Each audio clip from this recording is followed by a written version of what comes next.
السلام عليكم ورحمة الله وبركاته. الحمد لله رب العالمين، والصلاة والسلام على أشرف المرسلين وعلى آله وأصحابه وأزواجه وذرياته وأهل بيته أجمعين. أما بعد، فقد قال الله تعالى في القرآن العظيم وفي الفرقان المجيد: أعوذ بالله من الشيطان الرجيم، بفضل بسم الله الرحمن الرحيم. وقل جاء الحق وزهق الباطل إن الباطل كان زهوقا. صدق الله العلي العظيم. قال نبينا محمد رسول الله صلى الله عليه وسلم: ثلاثة لا يدخلون الجنة: العاق لوالديه والديوث ورجلة النساء، أو كما قال عليه الصلاة والسلام. رضينا بالله ربا وبالإسلام دينا وبمحمد صلى الله عليه وسلم نبيا ورسولا. يا سيدي يا رسول الله خذ بيدي قلت حيلتي أدركني يا شفيع المذنبين. اللهم صل وسلم على رسولك سيدنا ونبينا مولانا محمد وعلى آل سيدنا محمد وبارك وسلم عليه. எல்லாம் புகழும் புகழ்ச்சியும் உருவமற்ற ஏக இறைவனாம் அல்லாஹ் ஒருவனுக்கு உரித்தாக்கி அகிலத்தின் அருள்கொடையாக வந்துதித்த நமது உயிரினும் மேலான கண்மணி முஹம்மது ரசூலுல்லாஹி ஸல்லல்லாஹு அலைஹி வஸல்லம் அவர்கள் மீது ஸலவாத்தும் ஸலாமும் கூறியவனாக என் உரையை துவங்குகிறேன். எல்லாம் வல்ல அல்லாஹ் ஜல்ல ஜலாலுஹு எதை சொல்லவும் கேட்கும் வாய்ப்பளித்தானோ அதன்படி நடந்து நல்ல மூமின்களாக வாழ்ந்து உலகத்தை விட்டு பிரிகிற பொழுது லா இலாஹ இல்லல்லாஹ் முஹம்மதுர் ரசூலுல்லாஹ் என்ற கலிமாவை மொழிந்து ஜன்னத்துல் ஃபிர்தௌஸை கண்ணால் கண்டு அகமகிழ்ந்து சிரித்த வண்ணமாக வர்ணிக்கக்கூடிய நல்வாக்கியம் பெற்ற மக்களில் அல்லாஹ் நம்மை ஆக்கி அருள்வானாக. மரணித்தும் மரணிக்காத இறைநேசன் கூட்டத்தில் அல்லாஹ் நம்மை ஆக்கி அருள்வானாக. நாளை மறுமையில கண்மணி முஹம்மது ரசூலுல்லாஹி ஸல்லல்லாஹு அலைஹி வஸல்லம் அவர்களின் திருக்கரங்களால் ஹவ்துல் கௌஸர் என்கிற தடாகத்தில் நீர் பருகி அன்னாரின் ஷஃபாஅத்தை பெற்று அன்னாரின் கரப்பிடித்து ஜன்னத்துல் ஃபிர்தௌஸ் என்ற உயர்ந்த சொர்க்கத்தில் அவர்களோடு அல்லாஹ் நம்மை சங்கமிக்க செய்வானாக. எல்லாவற்றுக்கும் மேலாக இறை அன்பை பெற்று இறைவனை பார்த்து பரவசப்படையக்கூடிய அவனுடைய லிகாவையும் ரிதாவையும் பெற்ற மக்களில் அல்லாஹ் நம்மை ஆக்கி அருள்வானாக. அருமையான மூமின்களே, இந்தியாவை ஒழுக்கிக் கொண்டிருக்கக்கூடிய நீட் தேர்வை ரத்து செய்ய சொல்லி கரப்பான் பூச்சியின் படைகள் இன்று டெல்லி ஜந்தர் மந்தரிலே மிகப்பெரிய ஆர்ப்பாட்டத்தை நடத்தி கொண்டிருக்கிற காட்சியை நாம் மட்டுமல்ல உலகமே வியந்து பார்க்கக்கூடிய அளவிற்கு இன்றைக்கு நீட் தேர்வை தடை செய்ய சொல்லி போராட்டம் நடந்து கொண்டிருக்கிறது. அல்லாஹ் ஜல்ல ஜலாலுஹு போராட்டத்தை வெற்றிகரமாக அவர்களுக்கு வெற்றியாக ஆக்கி தந்தருவானாக. அருமையான மூமின்களே, சில பேர் யோசிப்பாங்க, ஜும்மா தொழுகைக்கு வந்தா அதற்கு ஏதோ தொழுகையின் சிறப்பு சொல்லுவாரு, நோம்பின் சிறப்பு சொல்லுவாருன்னு பார்த்தா பொது விஷயங்கள் எல்லாம் பேசுறாங்களே, இது நல்லதா அப்படின்னு சில பேர் சொல்லுவாங்க. கண்மணி முஹம்மது ரசூலுல்லாஹி ஸல்லல்லாஹு அலைஹி வஸல்லம் அவர்கள் மதீனத்துல் முனவ்வராவில் அமர்ந்து கொண்டுதான் நீதிபதியாக அவர்கள் காட்சியளித்தார்கள், மன்னராக ஆட்சி செய்தார்கள், குடும்ப பிரச்சனைகளை தீர்த்து வைத்தார் என்பதெல்லாம் நமக்கு தெரிந்திருந்தால் பேசக்கூடியவர்கள் இப்படி பேச மாட்டாங்க. சேகை அல்லாஹ் போதுமானவர். எதற்கு சொல்லவர் என்று சொன்னால், நீட் தேர்வு என்றால் என்ன அப்படின்னு முதல்ல நமக்கு தெரியணும். சில படிப்புகளுக்கு MBBS போன்ற பெரும் பெரும் படிப்புகளுக்கு அரசாங்கத்தால் பொது தேர்வு என்று சொல்லி ஒன்று ஏற்பாடு செய்திருக்கிறார்கள்.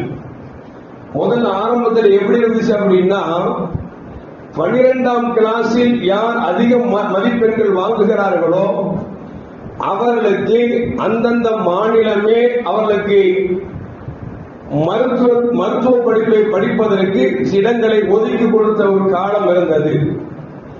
கடைசி என்ன ஆகிறது என்று சொன்னால், மாநிலங்களுடைய உரிமைகளை பறித்து இந்த மருத்துவ சீட்டுகளை ஒதுக்குவதற்கென்று மத்திய அரசால் நீட் தேர்வு என்று சொல்லி தேசிய அளவில் ஒரு தேர்வை ஏற்பாடு செய்தார்கள்.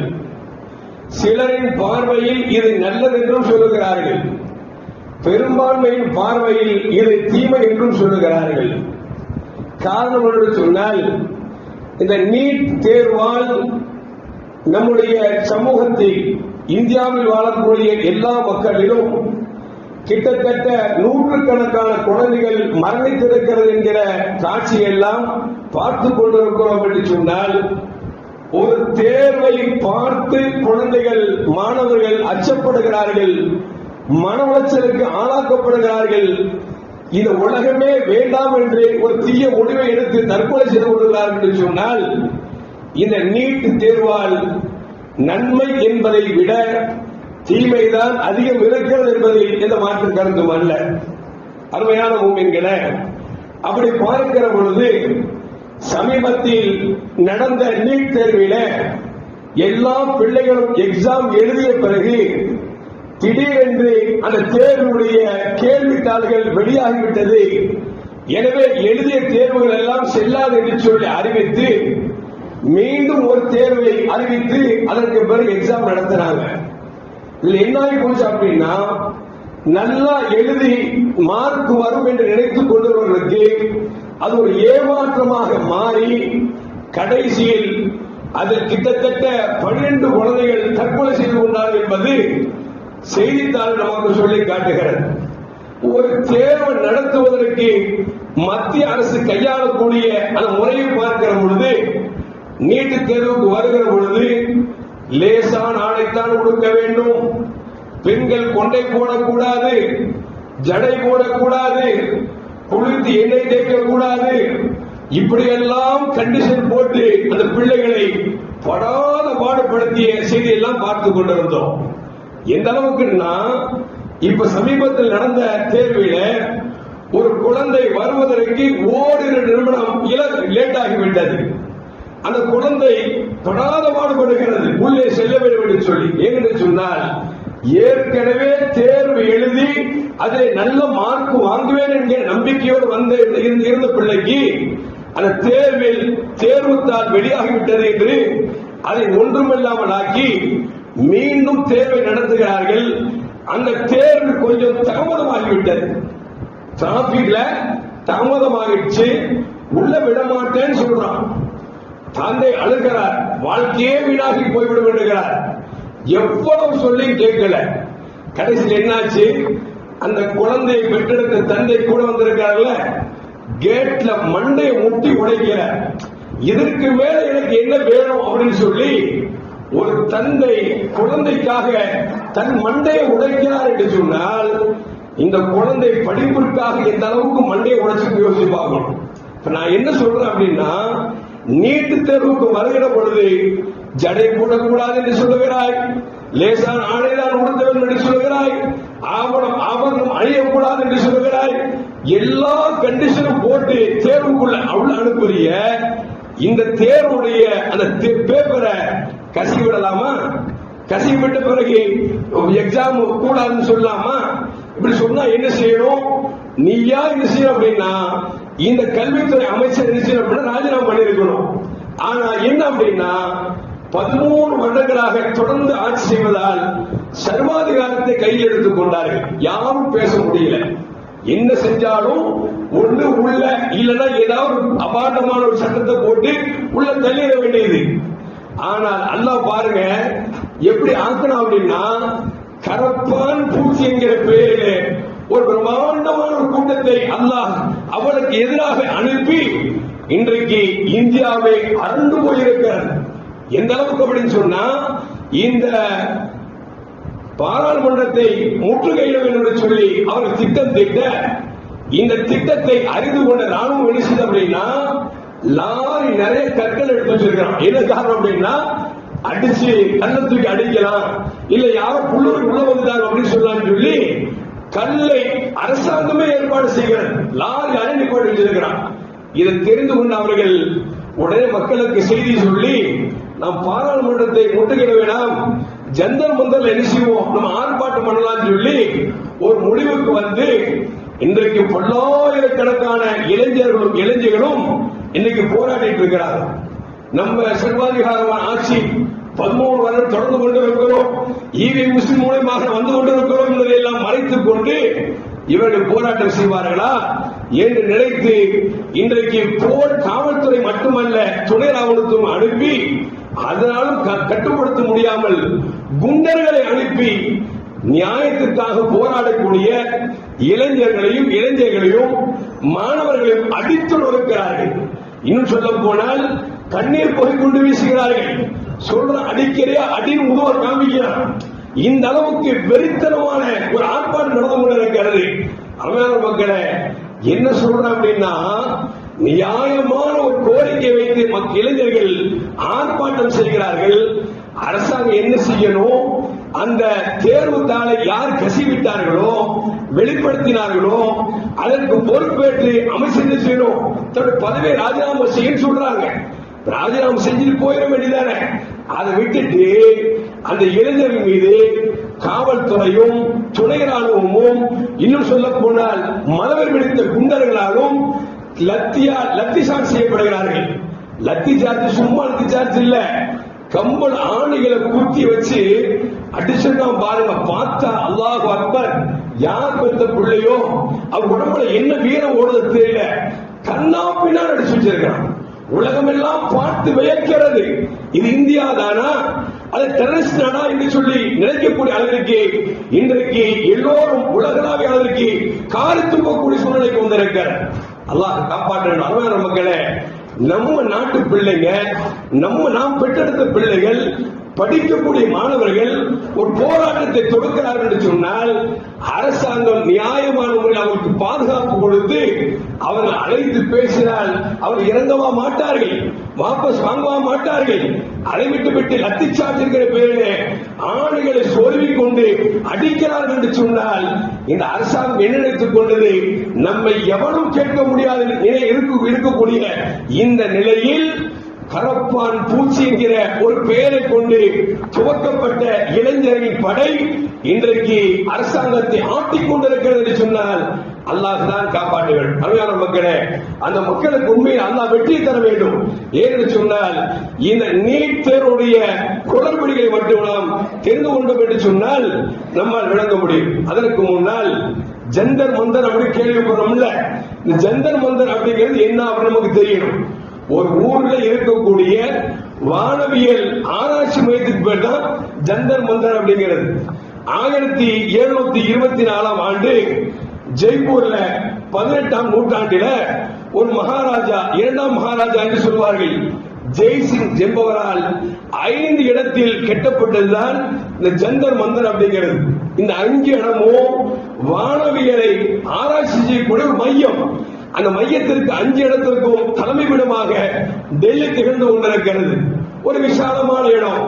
அந்த இடத்தில் ஆர்ப்பாட்டம் செய்து கொண்டிருக்கிறார்கள். இன்றைக்கு நாம் பார்த்துக் கொண்டிருக்கிறோம். அருமையான மோமின்களே, இந்த நீட் தேர்வு என்பது இந்த வருடம் எழுதியவர்களில் பாசானவங்க எத்தனை பேர் தெரியுமாங்க? 9,93,069 பேர். கிட்டத்தட்ட எத்தனாச்சு? 99 லட்சம்னா 10 லட்சம் ஆச்சு. 10 லட்சம் கணக்கு வச்சுக்க. 9,93,069 பேர் பாஸ் ஆயிருக்கிறான் நீட் தேர்வுல. இதுல சீட் எவ்வளவு தெரியுமா? ரொம்ப வெட்கக்கேடான விஷயம். இந்தியாவில் இருக்கக்கூடிய மொத்த சீட் எவ்வளவு அப்படின்னா 91,027 சீட் தான். பாஸ் ஆனவங்க கிட்டத்தட்ட 10 லட்சம் பேர். ஆனா சீட்டு அரசாங்கத்தில் இருக்கக்கூடியது என்ன அப்படின்னா, கவர்மெண்ட் சார்பாகவும் பிரைவேட் சார்பாகவும் மருத்துவ படிப்புக்கு சீட்டு இருக்கக்கூடிய நிலை எப்படின்னா வெறும் 91,000. சுருக்கமா சொல்ல போனா 10,000 சீட்டு தான் இருக்கு. எழுதுறவங்க 10 லட்சம் பேர் எழுதிருக்கான். கிடைச்ச சீட்டு மொத்தம் இருக்கிறது 10,000 சீட்டு. இந்த 10,000 சீட்ல பாத்தீங்கன்னா கவர்மெண்ட் கோட்டான்னு பாத்தீங்கன்னு வச்சுங்களேன், 48,012 சீட்டு கவர்மெண்ட் கோட்டா இருக்குது. பிரைவேட் கோட்டா என்று பார்க்கிற பொழுது 43,915 சீட்டு இருக்குது மொத்தம். கிட்டத்தட்ட 2 சேர்த்து பார்த்தோம் அப்படின்னா வெறும் சொச்சம் தான் மிச்சம், பல லட்சங்கள் இருக்கிறது. இந்த 10 லட்சம் பேர் வெற்றி பெற்றிருக்கிறான். சீட் இருக்கிற ரொம்ப குறைஞ்ச பேரு. இன்றைக்கு அரசாங்கத்தின் சீட் என்று பார்க்கிற பொழுது 48,000 போக மிச்ச பேர் 43,000 தனியார்ல இருக்குது. இப்ப தனியார்ல இருக்கிற இவன் என்ன செய்வான் அப்படின்னா கிட்டத்தட்ட 9.5 லட்சம் பேர், 1/2 லட்சம் போச்சுன்னா 9 லட்சம் பேர் இருக்கான் பாருங்க. இவன் எல்லாம் காலேஜ்ல சீட் வாங்கணும்னா பிரைவேட் என்ன காசை நியமிக்கிறானோ, என்ன காசு சொல்றானோ அதை கொடுத்தா தான் சீட்டு கிடைக்கும். அது கொடுத்தா தான் சீட்டு கிடைக்கும். 9 லட்சம் பேருக்கு இருக்கக்கூடிய சீட்டு எவ்வளவு அப்படின்னா 43,000 சீட்டு. அது 43,000 பேருக்கு சீட்டு கொடுக்கணும் அப்படின்னா அந்த காலேஜ் வச்சிருக்கான் பாத்தீங்களா, அவன் என்ன சொல்றானோ அதுதான் நடக்கும். 10 கோடி கேட்டா 10 கோடி கொடுத்தா சீட்டு கிடைக்கும். 50 கோடி கேட்டா 50 கோடி கொடுத்தா சீட்டு கிடைக்கும். ஏன்னா 9 லட்சம் பேர்ல ஆக லாஸ்ட் வந்து பாத்தீங்களா மார்க்ல அவன் டாக்டர் ஆகிடுவான். எப்படின்னா காசை கொடுத்து வாங்கிடுவான். நல்ல மார்க் வாங்கினா பாருங்க, அவனுக்கு வாங்க முடியாது. நாம என்ன கேட்கிறோம், அரசாங்கத்துக்கு தெரியாதா 10 லட்சம் பேர் பாஸ் ஆயிருக்கிறாங்க, இருக்கிற சீட்டு இவ்வளவுதானே, ஒரு குறிப்பிட்ட லிமிட்ல பாஸ் ஆகி எல்லாரும் கொடுத்தா பிரச்சனை இல்லையே. வெறும் 53,000 பேர் போன பிறகு மிச்சம் 9 லட்சம் பேருக்கு எப்படிடா சீட்டு கொடுப்ப? யோசிக்க வேண்டாமா? அருமையான மக்களே, இந்த ஒண்ணே நமக்கு சொல்லுது அரசாங்கம் செய்யக்கூடிய மிகப்பெரிய தில்லுமுள்ளு அப்படிங்கிறத நம்மால் விளங்க முடியும். அது மட்டுமல்ல அருமையான மக்களே, முன்னால 12ஆம் கிளாஸ் யார் அதிக மார்க் வாங்குறாங்களோ அவங்க என்ன செய்வாங்க, மருத்துவ படிப்புக்கு இடம் கிடைச்சிடும். ஆனா இப்ப எப்படி அப்படி ஆயிடுச்சுன்னா பிளஸ் டூல நீ என்ன மார்க் வாங்கினாலும் சரி, நீட் தேர்வுல யார் அதிக மார்க் வாங்குறாங்களோ அவங்களுக்கு தான் கிடைக்கும்னு சொல்றான். அது மட்டும் இல்லாம உங்களுக்கு இந்த நீட் தேர்வு படிக்கிறதுக்கு அங்க இன்ஸ்டிடியூட் போறாங்க பாருங்க, ஒரு வருஷத்துக்கு 3 லட்சம் ரூபாய் 6 லட்சம் ரூபாய் இப்படி காசை கொடுத்து நம்ம பிள்ளைகளை படிக்க வைக்கிறாங்க. படிக்க வச்சு நீட் தேர்வுல அரசாங்கத்துடைய கோட்டால போல வச்சுங்களேன், அதுக்கப்புறம் பல கோடி கட்டணும் அப்படின்னா எவ்வளவு ஏமாற்று வேலை அப்படிங்கிறத யோசிச்சு பார்க்கணும். இதை எதிர்த்து தான் இன்றைக்கு கரப்பான் பூச்சி படைகள் இன்றைக்கு டெல்லியை ஆக்கிரமித்துக் கொண்டிருக்கிறது, போராட்டம் செய்து கொண்டிருக்கிறது. இன்னும் சொல்ல போனால் பல மாநிலங்களிலிருந்து இளைஞர்கள் குவிந்து கொண்டிருக்கிறார்கள். இன்னும் சொல்ல போனா இந்த நீட் எதிர்ப்புக்கு தலைமையாக இருக்கக்கூடிய ஒரு அரசாங்கம் என்று சொன்னால் அது தமிழ்நாடு இளைஞர்கள் தான் ஆரம்பத்தில் தெரிஞ்சிருக்காங்க, போர் கொடி தூக்கிட்டு இருக்கிறாங்க. இன்னைக்கு என்ன ஆகி போச்சு அப்படின்னா சினிமா மோகத்துல இன்னைக்கு நம்ம சமூகமான தேட்டர்ல உட்கார்ந்து இருக்குங்க. சினிமா முகத்துல நீ சும்மா ஒரு நாள் எத்தனை முஸ்லிம்களும் உட்கார்ந்து போய் பாருங்க. அது ஒரு அமைச்சர் தொட்டு அழுகுறாரு. யார அந்த படம் நடிச்சவர் தொட்டு அழுகுறாருன்னா இந்த சமூகம் எவ்வளவு கேவலமா போச்சு. அல்லாஹு அக்பர். இந்த சமூகம் எப்படிப்பட்ட சமூகம் தெரியுமா? ஒரு காலத்தில் பெண்கள் படம் பார்க்க செல்ல மாட்டார்கள், படம் பார்த்தால் ஊரை விட்டு விலக்கி வைப்பார்கள், இல்லை என்று சொன்னால் அவதாரம் போடுவார்கள். அதுக்கு அசிங்கப்பட்டு கொண்டு வெளியூருக்கு போய் தலைமறைவா நினைச்சுவாங்க, சினிமா பார்ப்பாங்க. இன்னைக்கு என்ன ஆகி போச்சு, சினிமா தேட்டர்ல நம்ம பிள்ளைக்கு சொல்லுது, டான்ஸ் ஆடி காமிக்குது, வசூலும் எங்களுக்கு, கலெக்ஷன் எங்களுக்கு தான், எலெக்ஷன் எங்களுக்கு தான் சொல்லி அசிங்கமா பொருட்கா போட்டு ஆடுறான்னா எங்க போய் சொல்லுவோம்? அல்லாஹ் காப்பாற்ற. அருமையான மக்களே, நான் யாரையும் தாக்க சொல்லவில்லை. இந்த சமூகம் நமக்கு கொடுத்த பாடங்கள் என்ன? நாம் இந்த உலகத்திற்காக படைக்கப்பட்டோமா? இல்லையே. மறு உலகம் என்று சொல்லக்கூடிய சொர்க்கத்திற்காக படைக்கப்பட்டிருக்கிறோம். இந்த உலகம் பெருமான சொல்வார்கள், அத்துன்யா மஸ்ரத்துல் ஆகிரா என்று சொல்வார்கள். இந்த உலகம் இருக்கிறது மறுமையில் நீ விளைநிலம் என்று சொன்னார்கள். இந்த உலகத்தில் எப்படி வாழ்கிறாயோ, அல்லாஹ் ரசூலுக்கு கட்டுப்பட்டு வாழ்கிறாயோ, அப்படித்தான் சொர்க்கம் செல்ல முடியும் என்று கண்மணி முஹம்மது ரசூலுல்லாஹி ஸல்லல்லாஹு அலைஹி வஸல்லம் பக்குவப்படுத்தப்பட்ட இந்த சமூகம் இன்றைக்கு வால் போஸ்டர்களிலும் தெருக்களிலும் சினிமா தியேட்டர்களிலும் இன்றைக்கு ஆட்டம் பாட்டத்தோடு பெருமையோடு பேசிக் கொண்டிருக்கிறது சொன்னால் அல்லாஹ் காப்பாற்ற அருமையான மக்களை எதற்கு சொல்வார்கள் சொன்னால், அப்படி பார்க்கிற பொழுது நீட்டு தேர்வுல இத்தனை லட்சம் பேர் வந்து இத்தனை ஆயிரம் பேர்த்த சீட்டு. அதிலும் சுருக்கமா சொல்ல போனா தமிழகத்துல மட்டும் கிட்டத்தட்ட பாத்தீங்கன்னா அதிகமாக இருக்கக்கூடிய கல்லூரி அப்படின்னு பார்த்தா அரசு கல்லூரி, தனியார் கல்லூரி தமிழகத்தில் 70 கல்லூரி இருக்கு, மருத்துவ கல்லூரி. அது உத்தரப்பிரதேசம் நம்முடைய தமிழகத்தை விட பன்மடங்கு மக்கள் தொகை அதிகமா இருக்கக்கூடிய அங்க கவனிச்சோம் அப்படின்னா வெறும் அரசாங்கம் பிரைவேட் சார்பாக பார்க்கிற பொழுது வெறும் 67 காலேஜ் தான் இருக்கு.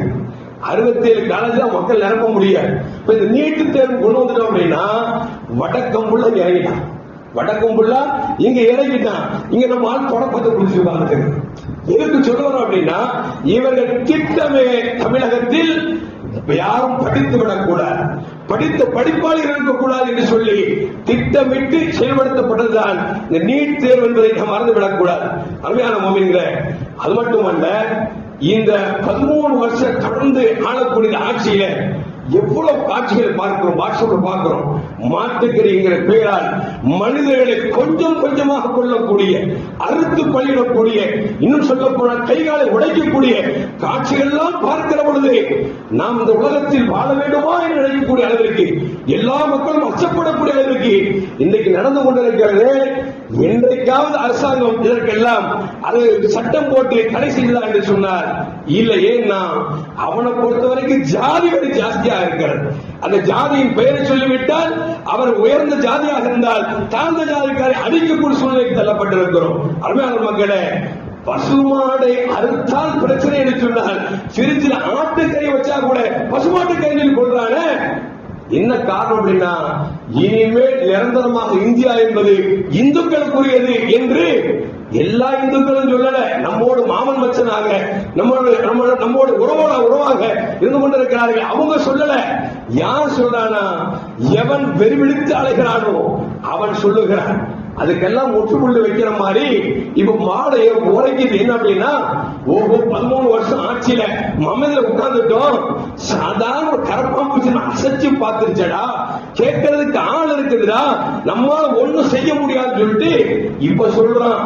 இந்த கூட்டம் இருக்கிற வெளிநாட்டு கூட்டம், பாகிஸ்தான் தூண்டுதல் இருக்குது, ஈரான் தூண்டுதல் இருக்குது, ஈராக் தூண்டுதல் இருக்கு. ஏன்னா அவனுக்கு வேலையே இல்லை, அவனுக்கு வேலை இல்லை. ஒன்னு தூண்டிதான் அவனுக்கு சாப்பிட போறான். ஈரான் ஒரு வரக்கூடிய ஆயில் வரக்கூடிய கப்பலுடைய வழி அடிச்ச உடனே இன்னைக்கு உலகமே திண்டாடிட்டு இருக்கு அப்படின்னா அவன் ரணஜாமான இருக்கிறான். அவனை போய் சொல்லி பாகிஸ்தான் தூண்டுதலால், காஷ்மீரின் தூண்டுதலால், பங்களாதேஷின் தூண்டுதலால் இன்றைக்கு இளைஞர்கள் வழிவிட்டு போய்விட்டார்கள் சொல்லி சொல்றவன் வெட்கமா இல்லையா? யோசிக்க வேண்டாம். நிற்கக்கூடிய பிள்ளைகள் எல்லாம் முஸ்லிம்களா? இல்லையே. அடிக்கக்கூடியவன் இந்து போலீஸாக இருக்கிறான், அடி வாங்கக்கூடியவன் இந்து மக்களாக இருக்கிறான் என்று சொன்னார். அருமையான மக்களை யோசித்து பார்க்க வேண்டும். நல்லாட்சி வர வேண்டும் என்று சொன்னால் நாம் முஸ்லிம்கள் விழிக்க வேண்டும். இந்த செய்திகளை மக்களுக்கு கொண்டு போய் சேர்க்க என்பதில் எந்த மாற்று கருத்தும் அல்ல. 2020 மகாராஷ்டிரா மாநிலத்தில் ஒரு 16 பசுவை சட்டவிரோதமாக ஒரு ஆள் கொண்டு வந்துட்டார். அவர் பேர் என்ன? முகமது அமீன் சொல்லி ஒருவர் கொண்டு வந்துட்டார். 16 மாட அரசாங்க அனுமதி இல்லாம கொண்டு வந்துட்டார். இவருக்கு கைது செய்து கோர்ட் நிப்பாட்டிட்டாங்க. அந்த கோர்ட் நிப்பாட்டுகிற பொழுது அந்த நீதிபதி சொல்லுகிறார், சமீர் என்று சொல்லக்கூடியவர், வினோத் சந்திரா என்று சொல்லக்கூடிய 2 நீதிபதிகளும் விசாரிச்சு 16 மாட அரசாங்க அனுமதி எல்லாம் கொண்டு வந்ததுனால என்ன சொன்னாங்க தெரியுமா? ஆயுள் தண்டனை அவருக்கு 5 லட்சம் ரூபாய் அபராதம். ஆயுள் தண்டனையும் 5 லட்சம் ரூபாய் அபராதம். எதுக்குங்க? 16 மாட கொண்டு வந்ததுக்கு. இன்னும் குஜராத்தில் பல்லாயிரக்கணக்கான பெண்களை காணாமங்க தேடிட்டு இருக்கிறாங்க. ஆங்காங்கே சடலங்கள் எடுத்துக் கொண்டிருக்கிறார்கள். அதை கண்டுபிடிக்க வக்கில்ல, வழி இல்ல. ஆனா இங்க என்னன்னா 16 மாட கொண்டு போனதுனால கோர்ட் நிறுத்தி இருக்கான். சொல்றான் அவனுக்கு 5 லட்சம் ரூபாய் அபதாரம் போட்டிருக்கான். அது மட்டும் இல்ல அருமையான மூமின்களே, அந்த சமீர் சொல்றாரு, என்ன சொல்றாரு அப்படின்னா தீர்ப்புல நீதி சொல்றாரு, பசுக்கள் எல்லாம் மகிழ்ச்சியாக இருக்க வேண்டும். மகிழ்ச்சியா இருக்கிறது இல்லாத அவருக்கு தெரியும். பசு எதுக்கே சிரிக்குமாங்க, அலுவலகம் பார்த்திருப்போம். சொல்றார், பசுக்கள் எல்லாம் மகிழ்ச்சியாக இருக்கிறதுதான் செல்வங்கள் அதிகமாகும். பசுக்கள் அறுக்கப்படுகிற இடத்தில் செல்வங்கள் ஒன்றுமே போயுமா. அதனால இங்கே நாசம் போன காரணம் என்ன அப்படின்னா பசு வளர்த்ததா அப்படின்னு சொல்றாரு. சொல்றாரு, அந்த பசு எப்படிப்பட்டது தெரியுமா? அந்த சாணத்தை வீட்டில் தேய்த்தோம் என்று சொன்னால் கதிர்வீச்சுகள் அது தடுக்கப்படும். எவ்வளவு பெரிய விஞ்ஞானியா இருக்காங்க. அல்லாஹ் அக்பர். 16 மாடை கொண்டு வந்து மக்களுக்கு அறுத்து சாப்பிட கொடுத்ததுக்கு ஆயுள் தண்டனை. இன்னைக்கு போராட்டத்தில் அடிச்சு கொள்றீங்க, உனக்கு என்ன தண்டனை கொடுக்கணும் அப்படி யோசிக்கணும்ல அருமையான மக்களே. அது மட்டுமல்ல, இந்த இஸ்லாத்தை பொறுத்த வரைக்கும் இஸ்லாம் எப்பொழுதும் தெளிவான மார்க்கம். யார் குறைகளோடு ஆராய்ச்சி செய்தாலும் தன் பக்கம் அழைத்துக் கொள்ளும். அப்படிப்பட்ட மார்க்கம் தான் இஸ்லாம் புனிதமான மார்க்கம். தஸ்லீமா நஸ்ரீன் ஒரு பெண் இருந்த தெரியுமில்ல, முஸ்லீம் பெண் தான். பங்களாதேஷ்காரி என்ன செஞ்சா, குர்ஆன் சாத்தான் வேதம் என்று சொன்னா உடனே அவளா போனா பாதுகாப்பு வச்சான். சொன்னா இந்த இஸ்லாம் என்கிற ரிலிஜியஸ் இருக்குது ஹேண்டிகேப் ரிலிஜன் சொன்னா, நொண்டி மார்க்கம் அப்படின்னா. அல்ல இன்னைக்கு நொண்டியா படுக்க வச்சிருக்கான். யார? தஸ்லீமா நஸ்ரீன படுக்க வச்சிருக்கிறான். இந்த மார்க்கத்தை நொண்டியாக பார்த்தால் நொண்டிதான். நல்ல கண்ணோடு பார்த்தால் அவன் நல்ல கண்ணாக இருந்தாலும் உண்மையில் அவன் இஸ்லாத்துக்கு வந்துவான் என்கிற அளவிற்கு மார்க்கத்தின் போதனைகள் இருக்கிறது. அருமையான மூமின்களே, இதெல்லாம் விட கொடுமையான விஷயம் என்ன அப்படின்னா, பிள்ளைங்க எல்லாம் போராடிட்டு இருக்கிறாங்க. ஆணியை குத்தின தும்ப வச்சு அடிக்கிறான். போலீஸ்காரன் மட்டுமல்ல, துணை ராணுவம் முதல் குண்டர் முதல் அடிக்கிறாங்க. அடிச்சு போய் உச்ச நீதிமன்றத்தில் போய் கோர்ட்ல கேஸ் கொடுத்தா உச்ச நீதிமன்றத்தில் உச்ச நீதிபதியாக இருக்கக்கூடிய அவர் சொல்றாரு, இதெல்லாம் இங்க கொண்டு வராதீங்க, உங்களை பாக்குறதுக்கு நேரம் இல்லை அப்படிங்கிறார். யாருங்க?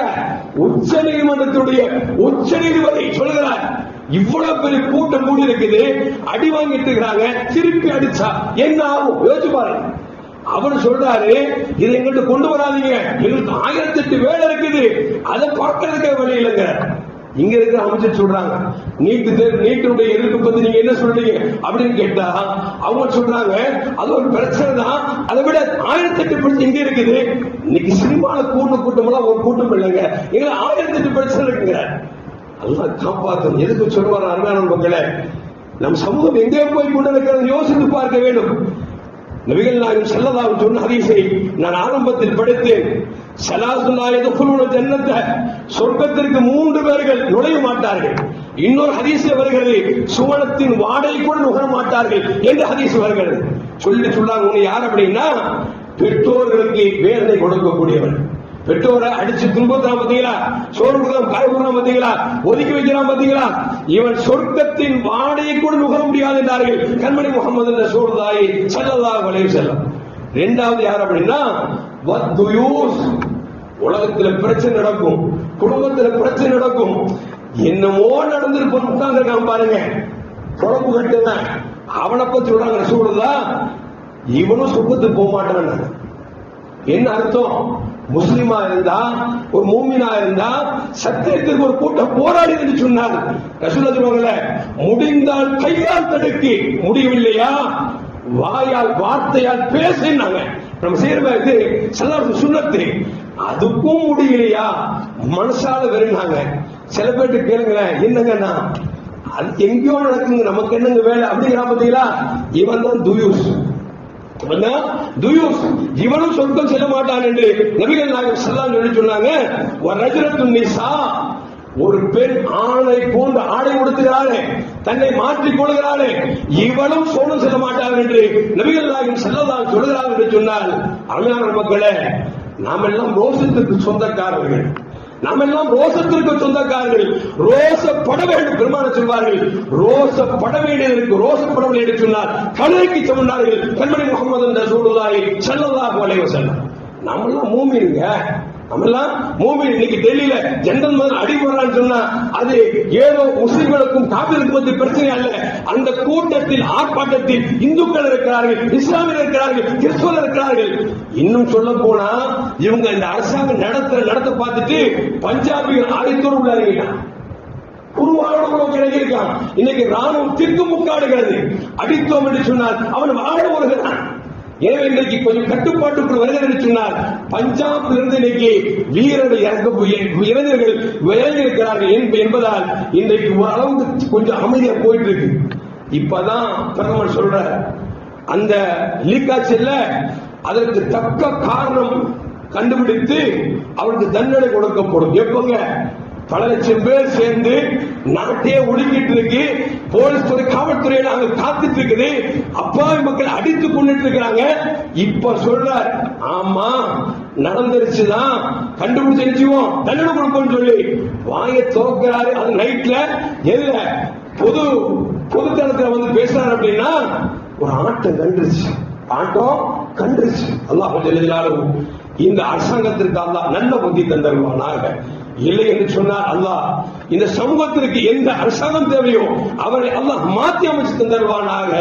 எல்லாம் வல்ல அல்லாஹ் ஜல்லல்லாஹு குறிப்பாக தமிழகத்தில் வாழக்கூடிய எல்லா மக்களுக்கும், அதிலும் குறிப்பாக ஈமானை ஏற்றுக்கொண்டிருக்க கலிமாவோடு மன்னிக்க வேண்டும் என்று ஆசைப்படக்கூடிய முஸ்லிம்களுக்கு நல்ல புத்தியை தந்தருவானாக. சினிமாவின் பின்னால் தன்னுடைய ஈமானை இழக்கக்கூடிய சூழலை விட்டு அல்லாஹ் பாதுகாத்துக் கொள்வானாக. அஸ்ஸலாமு அலைக்கும் வரஹ்மத்துல்லாஹி வபரகாத்துஹு.